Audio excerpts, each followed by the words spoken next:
चालाक खरगोश और शेर। एक जंगल में एक क्रूर शेर रहता था। वह रोज जानवरों को पकड़कर खा जाता। सब जानवर बहुत डरे हुए थे।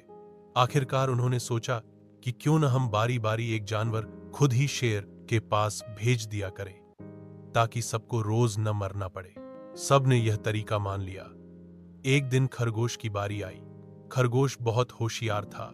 वह धीरे धीरे चलता रहा ताकि देर हो जाए। शेर गुस्से से बोला, इतनी देर क्यों की? खरगोश बोला, जंगल में एक और शेर है। वह कहता है कि वही असली बादशाह है। उसने मुझे रोक लिया था। शेर को बहुत गुस्सा आया।